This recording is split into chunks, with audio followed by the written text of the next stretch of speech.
call is now being recorded.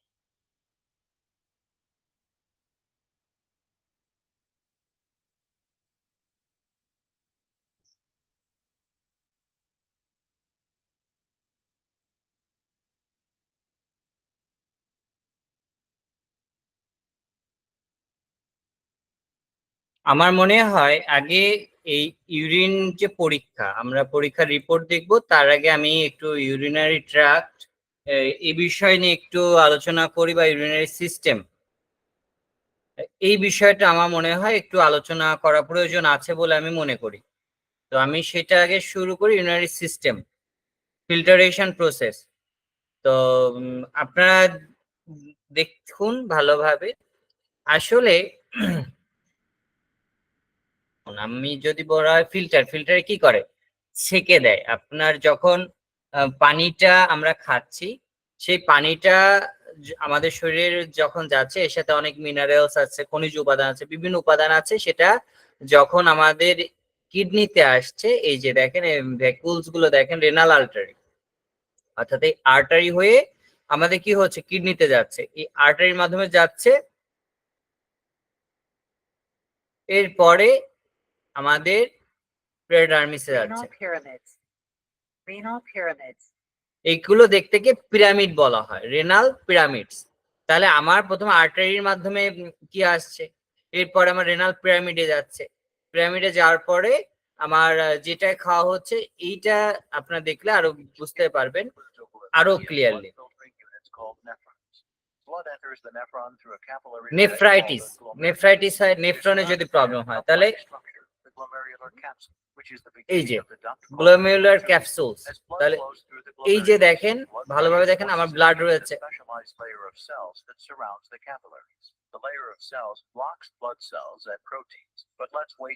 Glomerular ক্যাপসুলের মাধ্যমে আমাদের কি হচ্ছে দেখেন, রক্ত যাচ্ছে না, মানে কত সুন্দর সিস্টেম, শুধু ইউরিনটাই যাচ্ছে। কিন্তু এবার এই যে গ্লোমেরুলার যে ক্যাপসুল বা আমাদের ফার্স্ট স্টেপটা বুঝতে হবে। এই দেখেন, এটা কি আপনারা বুঝতে পারছেন, এটা কি বলুন তো? ব্লাডার। ব্লাডার। তাহলে ওইখান থেকে আমার ব্লাডারে চলে আসলো আমাদের ইউরিনটা। এখানে কয়েকটা বিষয় আছে, ফিল্টারেট হচ্ছে, এখানে পেঁচানো পেঁচানো পেঁচানো পেঁচানো যাতে ফিল্টার ভালো হয়। তাহলে গ্লোমেরুলার যে গ্লোমেরুলাস, এখানে ব্লাড ফ্লো হচ্ছে, রক্ত আসছে, এখানে ক্যাপসুল গুলো রয়েছে যেটাকে পিরামিড আকারে থাকছে। তাহলে আমার এই যে পিরামিড, তাহলে আমাদের এই যে প্রসেসটা রয়েছে, এই বিষয়গুলো ফিল্টারেশনের যে যাবতীয় যা কিছু আছে, এগুলো আমাদের কোথায় থাকতেছে, নেফ্রনের মধ্যে থাকতেছে। এরপরে আপনার এই ভিডিওটা দেখলে আরো ক্লিয়ার হয়ে যাবে। তাহলে ওয়েস্ট কিভাবে হচ্ছে, তাহলে আমাদের যে এখান থেকে দেখছেন ছোট ছোট ছোট ছোট মলিকুল ভাবে চলে যাচ্ছে, এখানে কিন্তু দুইটা ভাগ হয়ে যাচ্ছে। এবার নিউট্রিশন গুলো কিন্তু এবার চলে যাচ্ছে। এই যে আপনি যে একটু আগে বললেন না, অ্যামাইনো অ্যাসিড, প্রোটিনস রয়েছে, তো এইগুলোই কিন্তু অ্যাকচুয়ালি পরীক্ষার মাধ্যমে দেখা হয় যে প্রস্রাবের মধ্যে যে ওয়েস্টেজ রয়েছে, এই ওয়েস্টেজের মধ্যে নিউট্রিশন বেশি আছে, পার্সেল বেশি আছে, কোনটা বেশি আছে কোনটা কম আছে, এই বিষয়গুলো কিন্তু দেখা হয়। এবার দুই পাশ থেকে সমস্যা হলে কিউবি রিজন, অর্থাৎ আমাদের ইউরিনারি ট্র্যাক্টটাকে বলা হচ্ছে একবারে, এখানে রেনাল পিরামিড থাকতেছে, আর রেনাল, এটাকে বলা হয় পেলভিসিস, রেনাল পেলভিস। তাহলে আমার রেনাল পেলভিস আর রেনাল পিরামিডস, ঠিক আছে, রেনাল পেলভিস রয়েছে। এখন এই সকল জায়গা কিন্তু ফুলে ওঠে, যেটাকে বলা হয় হাইড্রোনেফ্রোসিস, ফুলে উঠলো, পানি রয়েছে, নেফ্রাইটিস, তারপরে আপনার এখানে কিন্তু পাথর জমে। যদি এই ধরনের পাথর জমে, আপনি কিন্তু 24 থেকে 72 ঘন্টার মধ্যে সেই পাথর বের করে দিতে পারবেন হোমিওপ্যাথিক মেডিসিন প্রয়োগ করে।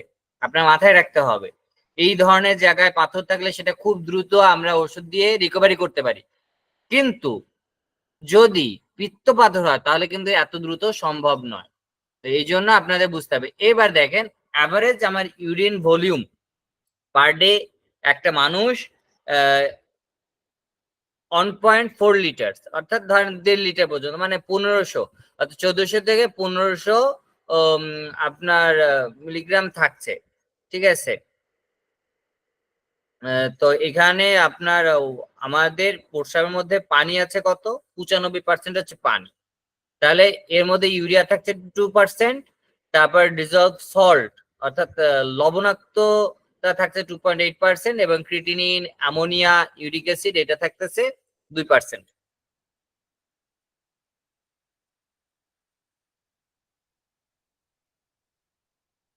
তাহলে আমাদের ফাংশন,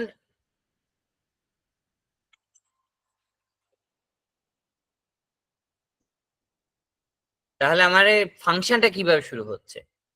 এই ফাংশনটা শুরু আমাদের কিডনি থেকে ধরতে হবে, এবং এই কিডনির কাজকে কে তথ্য দিচ্ছে?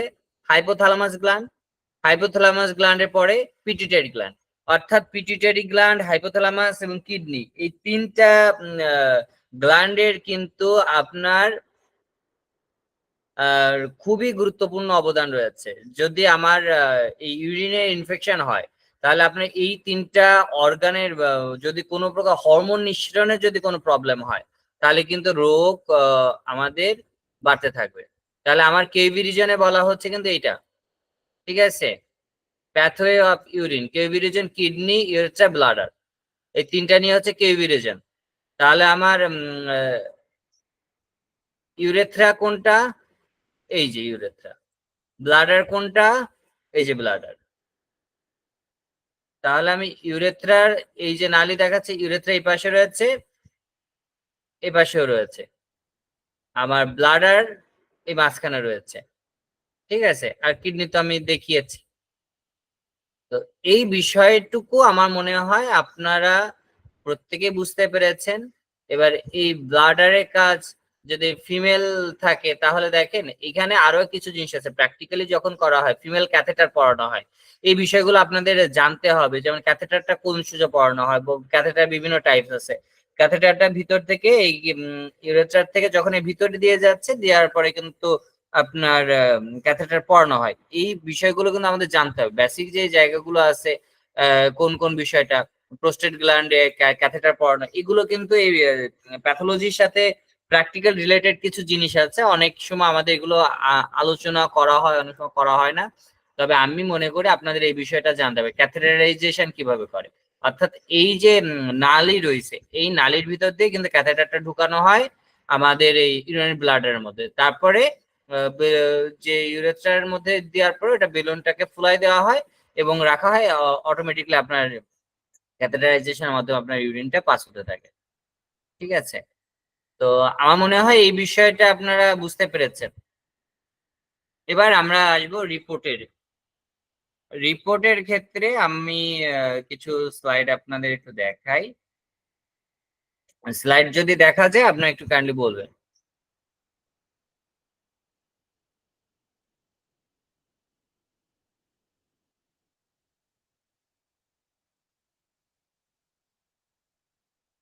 প্রস্রাব পরীক্ষা। তাহলে আমি প্রথমে ইউরিন টেস্ট আপনাদের আমাদের সর্বপ্রথম আমাদের যদি হয়, আমরা প্রস্রাব পরীক্ষা করতে দেই কমপ্লিট ইউরিন কাউন্ট, যেটা সিইউসি লেখা হয়। এটা পপুলার ডায়াগনস্টিক সেন্টারে সিইউসি লেখে, ল্যাবেডো বর্তমানে সিইউসি লেখা শুরু করেছে। কমপ্লিট ইউরিন কাউন্টকে সংক্ষেপে বলা হচ্ছে সিইউসি। কমপ্লিট ব্লাড কাউন্টকে বলা হচ্ছে সিবিসি। সিবিসি হচ্ছে ব্লাড পরীক্ষার জন্য, ইউরিনের জন্য সিইউসি দেওয়া হয়। এবং এর আগে যতগুলো ডায়াগনস্টিক সেন্টার ছিল সেখানে বলা হতো ইউরিন আরই, আরএমই, এই দুটা লেখা হয়। ঠিক আছে, এখানে কি করা হয়, ইউরিনটা নেওয়া হয়, নিয়ে এখানে আপনার কিটের মাধ্যমে পরীক্ষা করা হয়। ইউরিন পরীক্ষা করার দুইটা পদ্ধতি বহুলভাবে প্রচলিত রয়েছে, একটা স্টিপ পদ্ধতি আর একটা হচ্ছে মাইক্রোস্কোপিক পদ্ধতি। তো মাইক্রোস্কোপের মাধ্যমে পরীক্ষা করা হয়, বেশ কিছু বিষয় জানতে হয়। উম, আর আপনার স্টিপের মাধ্যমে যে কেউ, আপনি যদি কিছু কিট কেনেন, সেই কিটের মাধ্যমে কিন্তু ইউরিন পরীক্ষা করা হয়। এইটা স্লাইড কি চেঞ্জ হয়েছে দেখুন তো। এখন ইউরিন টেস্ট, এখন ইউরিন টেস্ট আমরা কি করতেছি, আমাদের গ্লুকোজ, প্রোটিন এবং ব্লাড সেল এবং ব্যাকটেরিয়া আছে কিনা এই কয়টা পরীক্ষা করা হয়। এই দেখেন এটা স্টিপ পরীক্ষা, আপনার ডান সাইডের ছবি, এই ছবিতে দেখা যাচ্ছে আপনার স্টিপটা নিল, নেওয়ার পরে ইউরিনের মধ্যে দিল, দেওয়ার পরে যে কালার রয়েছে সেই কালার অনুসারেই কিন্তু পরীক্ষাটা হয়ে যাচ্ছে।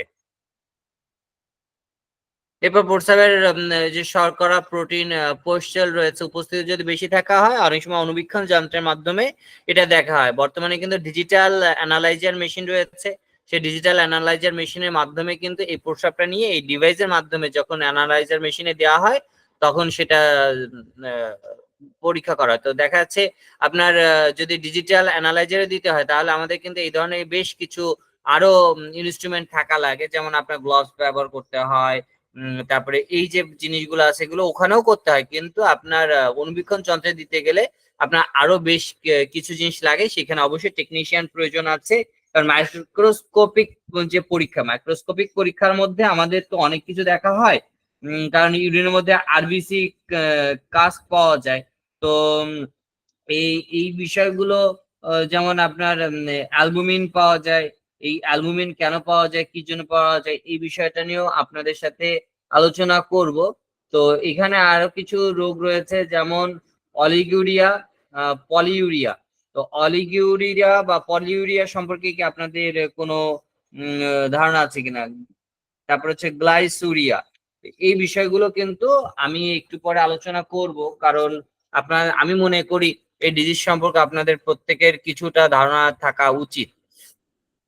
কারণ এই ডিজিজ গুলো যদি আমরা না জানি তাহলে আসলে, যেমন হেমাটোলজি অ্যানালাইজার রয়েছে, এখানে ইউরিন অ্যানালাইজার মেশিন রয়েছে। তো রক্তে যেমন এই উপাদানগুলো আছে, তো এই উপাদানগুলো ওই যে প্রস্রাবের সাথে যে সময় যাচ্ছেন, আপনি যখন সুস্থ থাকছেন তখন কিন্তু ওর মধ্যে এই উপাদানগুলো যেন রক্তের কিছু উপাদান অর্থাৎ গ্লুকোজ, এই গ্লুকোজ কিন্তু চলে যাচ্ছে রক্তে, যেটা আমরা থাকতো এটা কিন্তু প্রস্রাবের সাথে মিশে যাচ্ছে। তো এটা কখন হয়, যখন মানুষ অসুস্থ হয়ে পড়ে তখন এই উপাদানগুলো মিশে যেতে থাকে এবং এরকম বিভিন্ন রিপোর্ট, যেমন আমরা রক্তের করে থাকি ব্লাডের, এভাবে আপনার প্রস্রাবের কিছু পরীক্ষার রিপোর্ট করা হয়। এবার আমি আপনাদেরকে কিছু রিপোর্ট দেখাচ্ছি।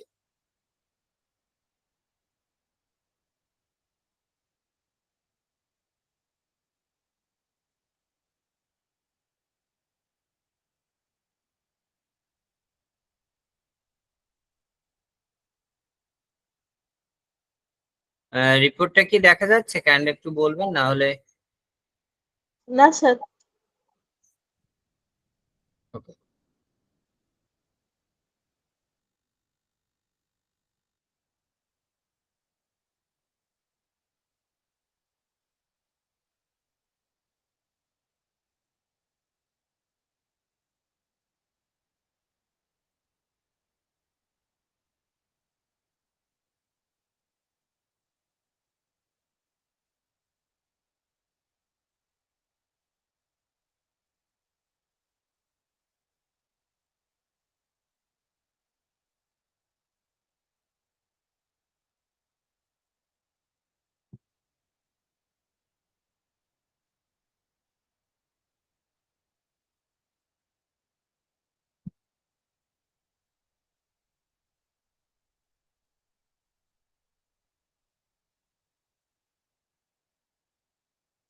এখন দেখা যাচ্ছে।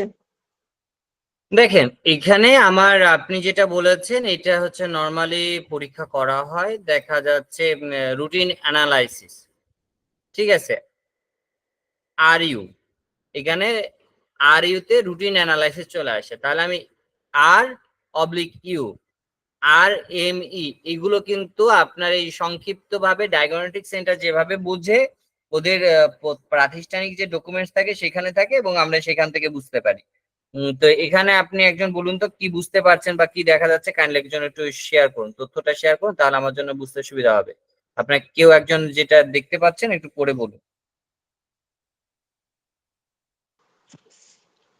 স্যার এখানে কোয়ান্টিটি 10 ml মানে নরমাল, আর হচ্ছে কালার হচ্ছে ইয়েলো, অ্যাপিয়ারেন্স হচ্ছে ক্লিয়ার,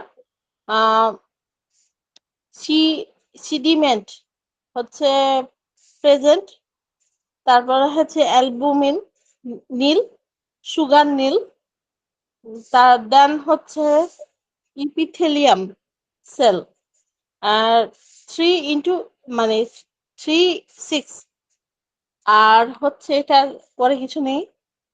দেন আছে হচ্ছে 5 সেল, এটা হচ্ছে 5 থেকে মানে 5 to 6 HPE। আর তারপর আরবিসি হচ্ছে নট ফাউন্ড, ক্যালসিয়াম অক্সালেট সাইটিস নট ফাউন্ড, হচ্ছে সাইটিক, এটাও হচ্ছে নীল, আর হচ্ছে অ্যামরফোস ফসফেট, এটাও হচ্ছে নীল।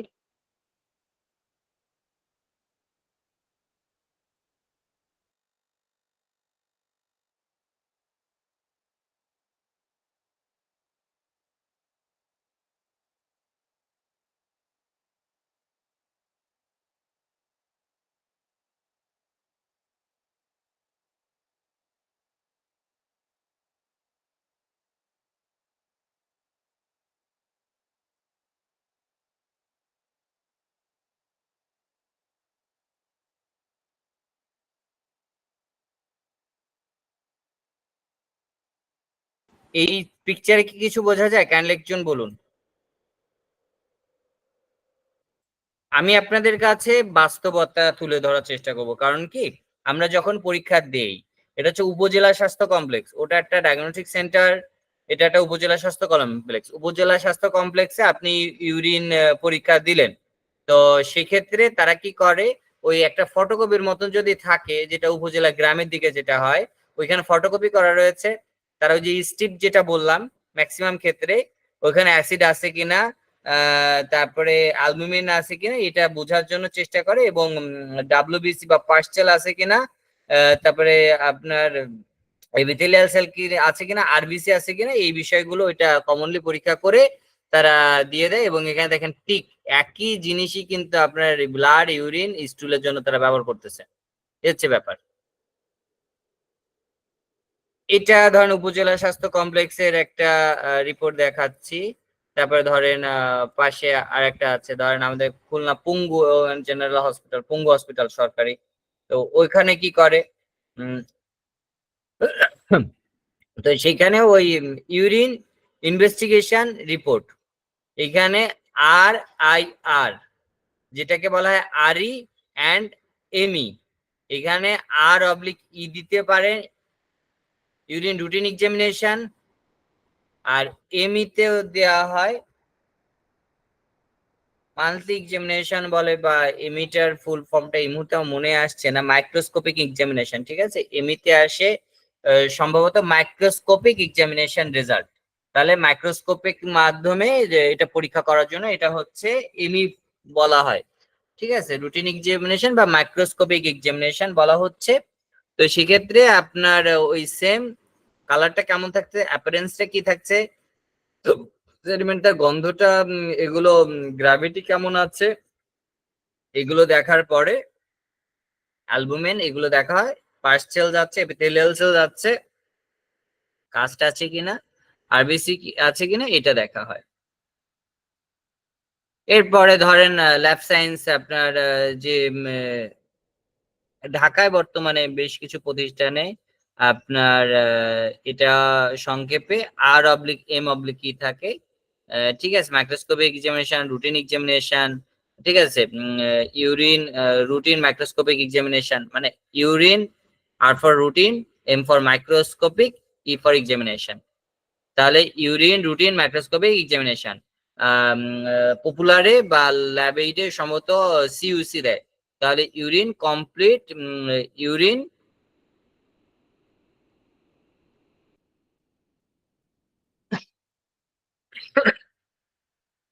কাউন্ট, ঠিক আছে, কমপ্লিট ইউরিন কাউন্ট এটা দিয়ে থাকে। তো বিষয়টা একই। তো এটা মেথড এখানে লেখা থাকে, দেখেন এই প্রতিষ্ঠানের যে সিস্টেম গুলো থাকে, এখানে কি থাকে, স্যাম্পল হিসাবে নেওয়া হচ্ছে, একটা নাম্বার থাকে, টেস্টের এটা রয়েছে। এরপরে দেখেন gold standard method, platform analyser user, এখানে কোন অ্যানালাইজার ব্যবহার করা হয়েছে, হাঙ্গেরি কোন কোম্পানির, এটা লেখা আছে। এখানে রেফারেন্স ভ্যালু থাকে, যে আমার কতটুকু থাকা লাগবে, ঠিক আছে, কতটুকুর মধ্যে কতটুকু থাকা লাগবে। বর্তমানে এই ধরনের মেশিনে যে পরীক্ষাগুলো করা হয় এটা আমাদের জন্য বোঝা খুবই সহজ, কারণ এখানে রেফারেন্স ভ্যালু থাকে যে এর থেকে যদি বেশি বা কম হয় তাহলে আমার রোগ আছে বলে আমাকে ধরে নিতে হবে।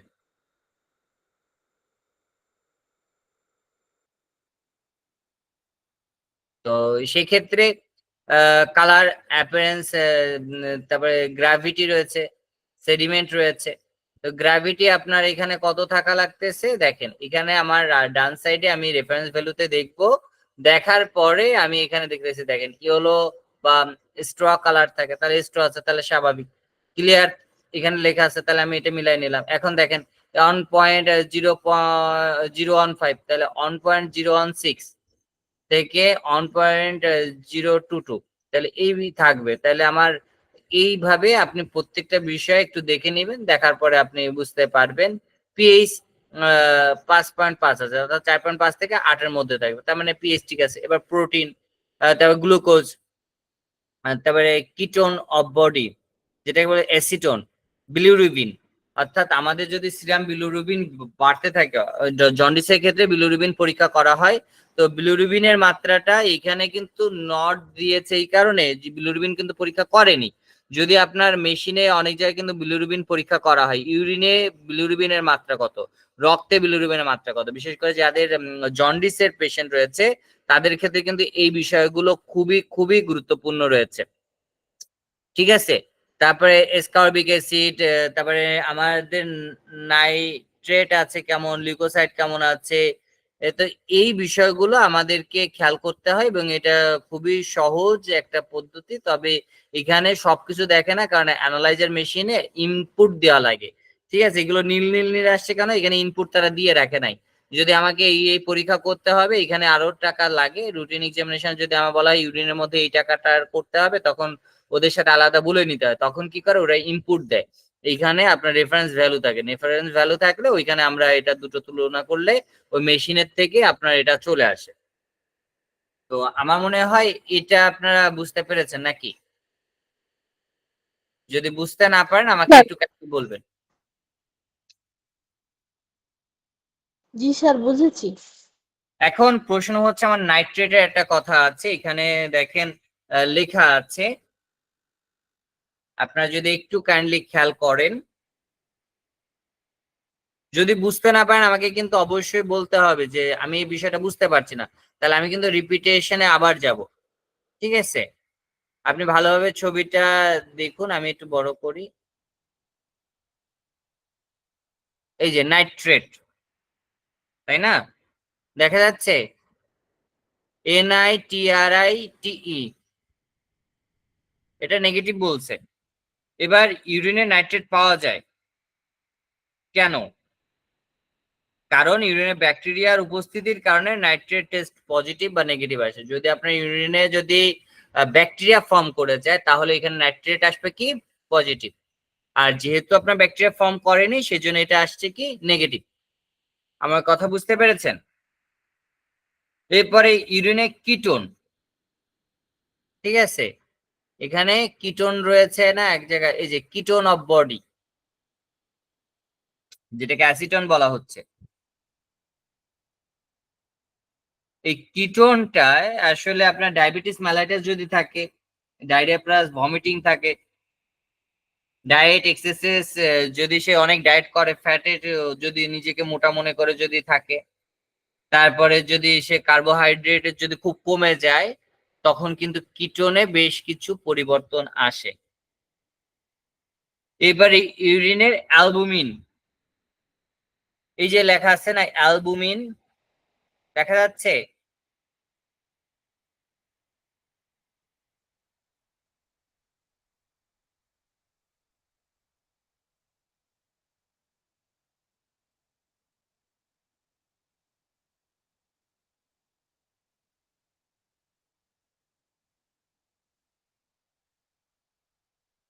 এখানে কিন্তু দেখেন অ্যালবুমিন লেখা নাই,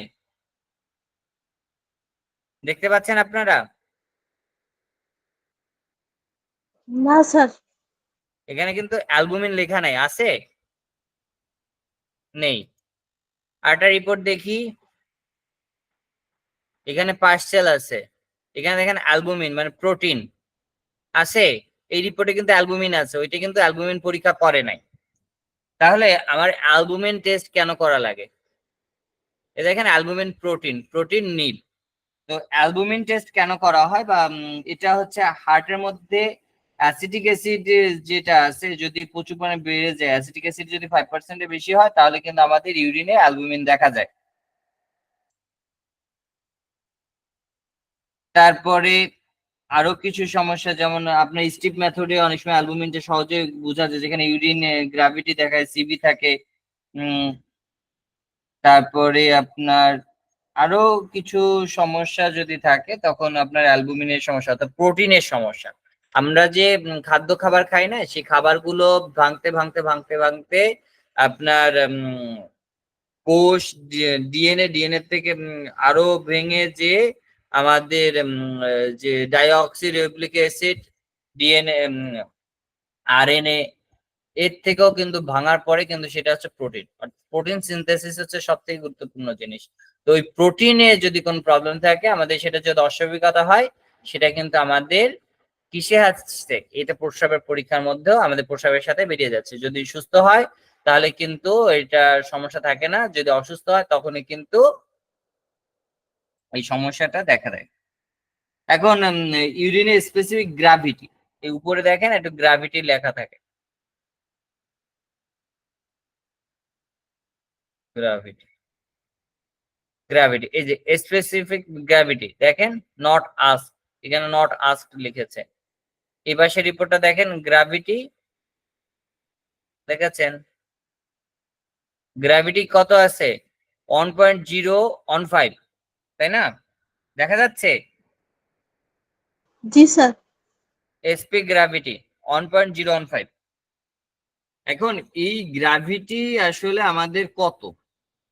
তাহলে আমাদের 1010 থেকে 1025, ঠিক আছে, 1010 থেকে 1025, এই জায়গায় আমাদেরকে 1010, সেই জন্য আপনার পয়েন্ট স্কেলে চলে আসলো। এভাবে করা হয়। ইউরিন স্পেসিফিক গ্র্যাভিটি আপনার ইউরোনোমিটার নামক যন্ত্র যখন দিচ্ছে, তখন গ্র্যাভিটিটা বোঝা যায়। সব যন্ত্রে কিন্তু এটা বোঝা যায় না। যেমন আপনার গ্র্যাভিটি, ধরেন আমি যদি আরেকটা রিপোর্ট দেখাই, সব কটায় কিন্তু গ্র্যাভিটি থাকে কিন্তু নট ডান, ওটাকে দেখা হয়নি, কারণ ইউরোনোমিটার না থাকলে গ্র্যাভিটি বোঝা যায় না। দেখেন এখানে কিন্তু গ্র্যাভিটি কি আছে, ওটা কিন্তু নাই। এবার এখানে দেখেন গ্র্যাভিটি অংশটাই নাই, দেখেছেন আছে, নেই কিন্তু। আপনার কি বিষয়টা বুঝতে পারছেন? না বুঝতে পারলে আমাকে বলতে হবে। এই রিপোর্টে নেই স্যার। নেই, কেন নেই? কারণ আমার এই পরীক্ষাটা করতে গেলে স্পেসিফিক গ্র্যাভিটি, এটা পরীক্ষা করার জন্য ইউরোনোমিটার নামক যন্ত্র দ্বারা হয়। এবার এই যন্ত্র না থাকলে হয় না। এখন একজন সুস্থ মানুষ 24 ঘন্টায় কতটুকু ইউরিন পাস করবে আপনি বলতে পারবেন? একজন বলুন।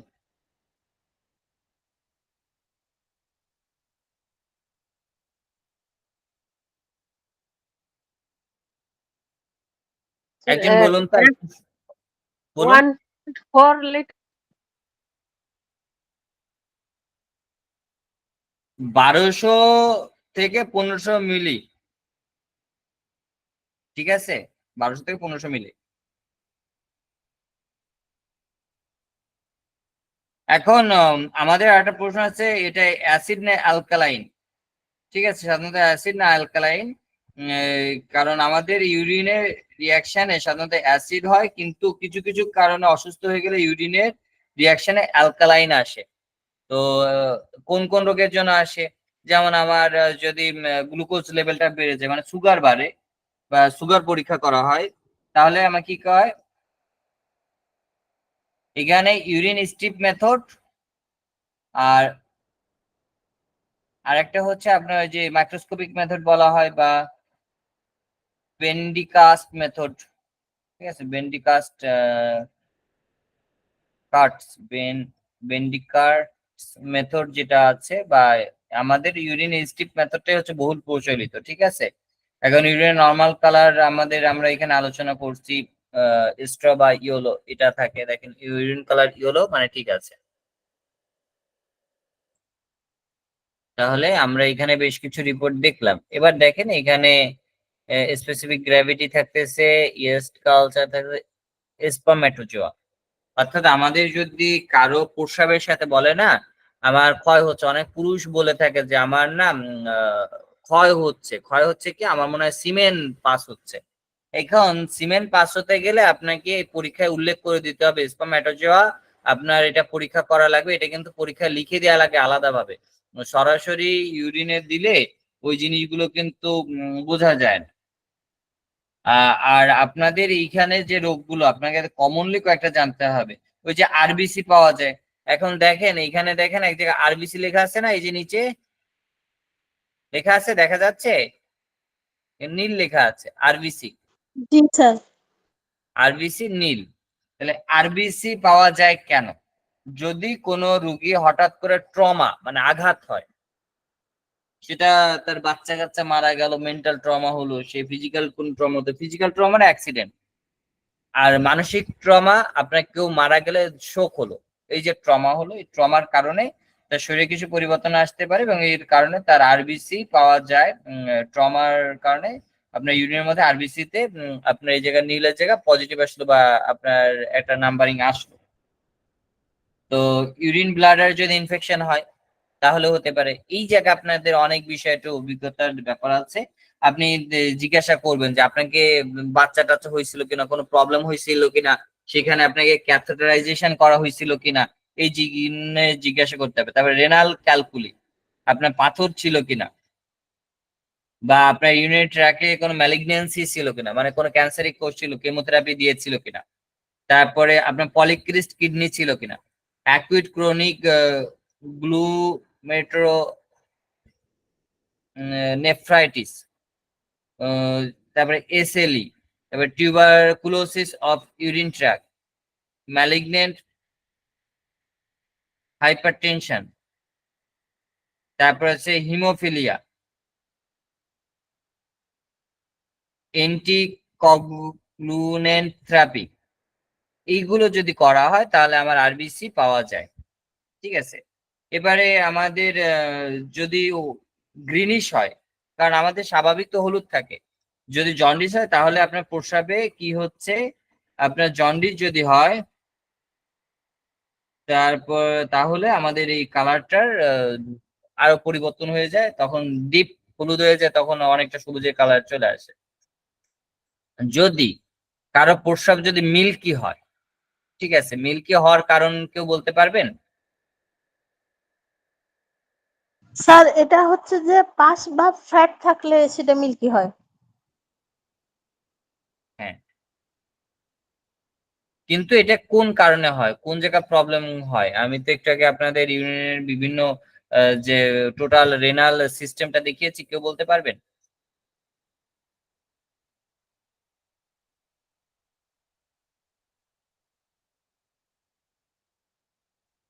না স্যার।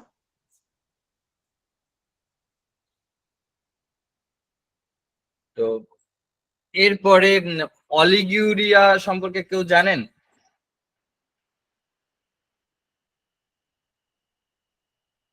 অলিগিউরিয়া হচ্ছে একজন পূর্ণবয়স্ক লোকের 24 ঘন্টায় মিনিমাম কমপক্ষে 300 ml, ঠিক আছে, যদি 300 ml এর কম, অর্থাৎ 300 300 ml এর কম যদি প্রস্রাব হয় 24 ঘন্টায়, তাহলে তাকে অলিগুরিয়া বলা হয়, অর্থাৎ স্বাভাবিকের থেকে কম।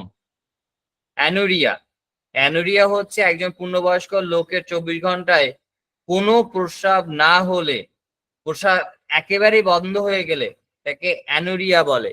যদি হঠাৎ করে প্রস্রাব বন্ধ হয়ে যায় রুগীর জন্য কিন্তু ক্যাথেটারাইজেশন একবার করাতেই হবে। আপনার ক্যাথেটারাইজেশন করা এখানে কিন্তু হোমিওপ্যাথির কোনো ব্যাপার না, আপনাদেরকে এই বিষয়গুলো স্পষ্টভাবে বুঝতে হবে। যদি আপনি এই যে অ্যানুরিয়া হলো আপনার প্রস্রাব হচ্ছে না, পেটটা অনেক ফুলে গেছে, কোনো প্রস্রাব হচ্ছে না, কেন হচ্ছে না, কি জন্য হচ্ছে না, আপনাকে প্রথমেই একটা ক্যাথেটারাইজেশন করে আপনার ইউরিন পাস করার চেষ্টা করতে হবে। যদি পাস হয়ে যায় তারপর আপনি ট্রিটমেন্ট করবেন। আর যদি আপনার এই ক্ষেত্রে যদি আপনি সরাসরি ইউরিন পাস করা ক্যাথেটারাইজেশন না করে যদি আপনি মনে করেন ওষুধ দিবেন, ইন কেস যদি কোনো কিছু হয়ে যায় তাহলে আপনার ডাক্তারি ক্যারিয়ার কিন্তু ওইখানেই শেষ হয়ে যাবে। তখন সবাই বলবো যে আপনি এখানে একে হোমিওপ্যাথিক ডাক্তার, আপনারা মাতব্বরি করছেন কেন, আপনাদের তো কোনো এই ধরনের পেশেন্ট দেখানো কোনো এখতিয়ার নাই। তখন আপনাকে উত্তর দিতে গেলে কিন্তু সমস্যা আছে, কারণ আমি মেডিকেল জুরিসপ্রুডেন্সিস এই সম্পর্কে কিন্তু আমাদের খুব কম ব্যক্তি আছে খুব অভিজ্ঞতা ধারণ করি। আমরা আমাদের সংবিধানে মানে আমাদের যে গেজেট আছে, গেজেটটা ভালোভাবে পড়েছেন কয়জন, এটা হ্যান্ড রেজ করেন তো। গেজেটটা পড়েছেন কয়জন? আমাদের গত বছর আমাদের 63 নাম্বার আইনে যে আমাদের গেজেটটা দিল আমাদের রাষ্ট্রপতি, যেটা তাদের মাধ্যমে যেটা আমরা পেয়েছি, আমাদের হোমিও জগৎ এতদিন এই গেজেটটা পেয়েছিল না, আমরা তাদের মাধ্যমে পাইছি। এর জন্য আমাদের ডাক্তার লেখার অনুমতি পেয়েছি এবং আমরা বৈধ হলাম। তো যেহেতু বৈধ হয়েছে, এই যে গেজেটটা, এই গেজেটটা আপনাকে পড়তে হবে, গেজেটটা সম্পর্কে জানতে হবে। যদি কোনো প্রকার এই গেজেটের বাইরে আপনি কোনো কিছু করেন আর কোনো প্রবলেম হয়, সেই প্রবলেম থেকে কেউ সমাধান আপনাকে দিতে পারবে না। কোনো আইনানুগ ঝামেলায় পড়লে কিন্তু সেইখানে আপনার অনেক টাকা দেওয়া লাগবে, এটা মাথায় রাখতে হবে। এর জন্য গেজেটটা আপনাদের ভালোভাবে পড়তে হবে। তো অ্যানুরিয়া হলে অবশ্যই আপনার ক্যাথেটারাইজেশন করতে হবে। পলিউরিয়া, একজন পূর্ণবয়স্ক ব্যক্তি 24 ঘন্টা যদি 2000 ml এর বেশি প্রস্রাব করে তাহলে পলিউরিয়া বলে না আমি ঘন ঘন প্রস্রাব করতেছি, ঘন ঘন প্রস্রাব করতেছি। তখন আমরা আমি ব্যক্তিগতভাবে আমার প্রত্যেকটা পেশেন্টকে বলি যে আপনি একটা নির্দিষ্ট পাত্রে প্রস্রাব করেন, করার পরে এটা কত ml হচ্ছে, যদি আপনার 2 লিটারের 2.5 লিটারটা পট নেবেন, আপনি পটে প্রস্রাব করবেন। পটে প্রস্রাব করার পরে পথে প্রস্রাব করার পরে আপনাকে এই বিষয়টা খেয়াল করতে হবে। আপনি যদি পথে প্রস্রাব করে থাকেন তাহলে সেই বিষয়টা আপনাকে রুগীকে বুঝাইতে হবে। কারণ কি, আপনার অলিগুরিয়া, অ্যানুরিয়া, পলিউরিয়া এই 3 প্রকার ডিজিজ সম্পর্কে আপনার একটা সাধারণ বেসিক ধারণা থাকা লাগবে। যখন আপনার পলিউরিয়া হচ্ছে তখন আপনি একজন পূর্ণবয়স্ক ব্যক্তিকে আপনি কি করবেন, পূর্ণবয়স্ক ব্যক্তি সে 2000 ml এর যদি বেশি প্রস্রাব করে তখন তার তো এই রোগটা হচ্ছে। তো এর কিন্তু আমাদের হোমিওপ্যাথিতে খুব সুন্দর মেডিসিন আছে, আপনার সেই ওষুধ দিলে কিন্তু পলিউরিয়া ট্রিটমেন্ট করা যাবে। কিন্তু আপনাকে তো আগে আইডেন্টিফাই করতে হবে এটা পলিউরিয়া হলো না অ্যানুরিয়া হলো না অলিগুরিয়া হলো।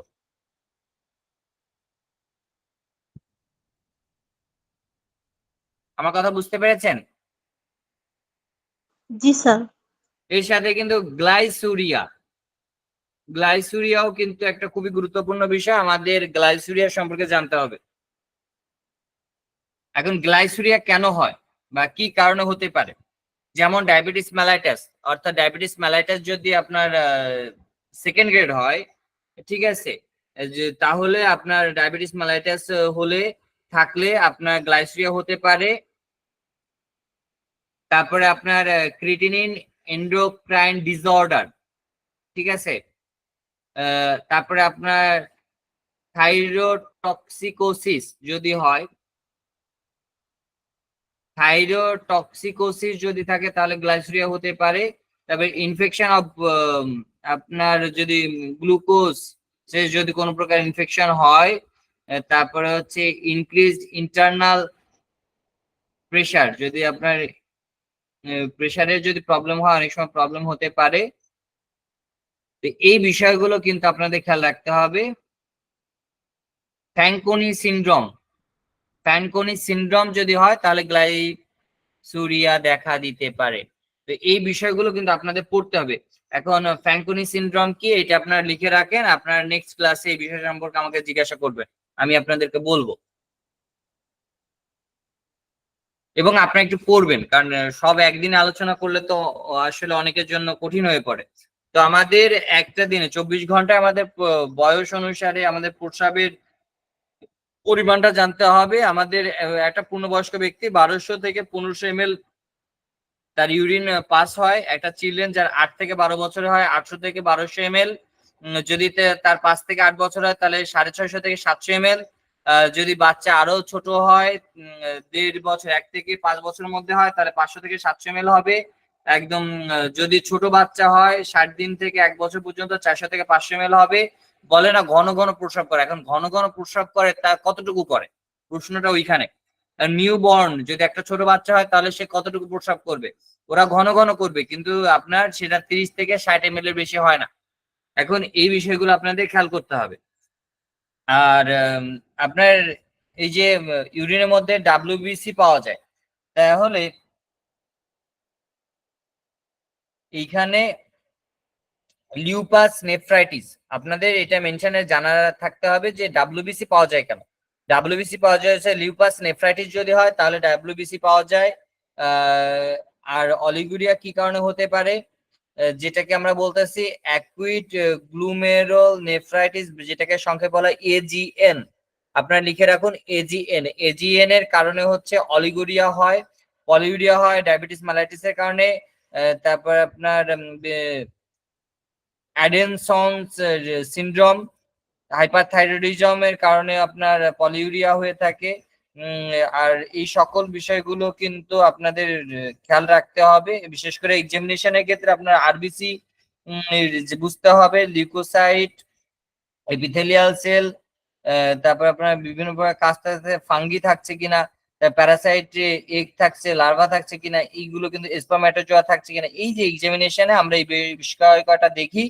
যদি আমাদের কোনো প্রকার এই সমস্যা যেমন প্যারাসাইটের এগ থাকে তাহলে আমরা তার উপর ট্রিটমেন্ট করতে পারি। যেমন যদি সুতা কৃমি, ফিতা কৃমি যদি থাকে তাহলে আমরা সেখানে কি করতে পারি, আমরা সেই অনুসারে ট্রিটমেন্ট করতে পারি। ইউরিনে আরবিসি কাস্ট পাওয়া যায় কেন? আপনার রেনাল ইনফেকশন থাকলে, সাব অ্যাকুইট ব্যাকটেরিয়াল এন্ডোকার্ডাইটিস যদি থাকে তাহলে এটা প্রবলেমটা হতে পারে।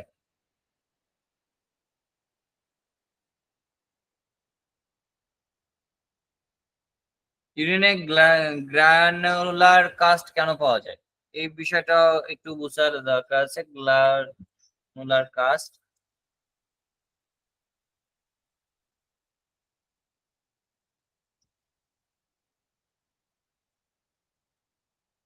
তো দেখা যাচ্ছে আপনি যে সরকারিভাবে যদি পরীক্ষা করান তাহলে আপনার ইনভেস্টিগেশন ইউরিন দেখেন আরই।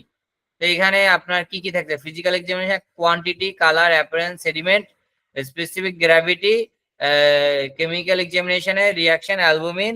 দেখেন এক্সেস ফসফেট, এখানে ফসফেটটা দেখায়, সুগারটা দেখায়, এক টানে দেখেন নীল, মানে এগুলো কোনো কিছু করা হয়নি, পার্সেলটা এবং এটা স্টিপ দিয়ে পরীক্ষা করে ছেড়ে দিছে। ম্যাক্সিমাম ক্ষেত্রে এটাই করে থাকে। মাইক্রোস্কোপিক দেখা হয়, কিন্তু আসলে সেইভাবে দেখা হয় কিনা সেটা আসলে প্রশ্নবিদ্ধ একটা জায়গায় রয়েছে। কারণ এই সরকারি ভাবে অনেক জায়গাতে কিন্তু সেই সময় থাকে না, রুগী অনেক থাকে, যার কারণে এগুলো কিন্তু অনেক সময় আমরা সঠিক আমাদের যে কাঙ্ক্ষিত যে পরীক্ষাগুলো আমরা রিপোর্ট পাই না, বিধায় কিন্তু আমরা অন্যান্য প্রতিষ্ঠানে দিয়ে থাকি। মিউকাস থাকছে, ক্যালসিয়াম অক্সালেট থাকতেছে কিনা দেখেন, গ্রানুলার কাস্ট থাকতেছে কিনা, স্পারমেটোজোয়া থাকতেছে কিনা, ঠিক আছে। এই যে এপিথেলিয়াল সেল, পার্সেল আরবিসি। তো এমি তো হচ্ছে মাইক্রোস্কোপিক্যাল এক্সামিনেশন। এখন আপনাকে মাইক্রোস্কোপিক্যাল এক্সামিনেশন লিখে দিতে হবে, এমনিতে লিখে দিলেও অনেকটা করতে চায় না, তা আপনি যদি মোটে না লেখেন তাহলে তো করবেই না। তো আমার মনে হয় আপনাদেরকে আমি যতটুকু জানি ততটুকু জানার চেষ্টা করলাম। যদি আপনাদের আরো কোনো প্রশ্ন থাকে আপনারা করতে পারেন, আমি চেষ্টা করব আপনাদের প্রশ্নের যথাযথ উত্তর দেওয়ার জন্য। এবার রেকর্ডিংটা অফ করতে পারেন।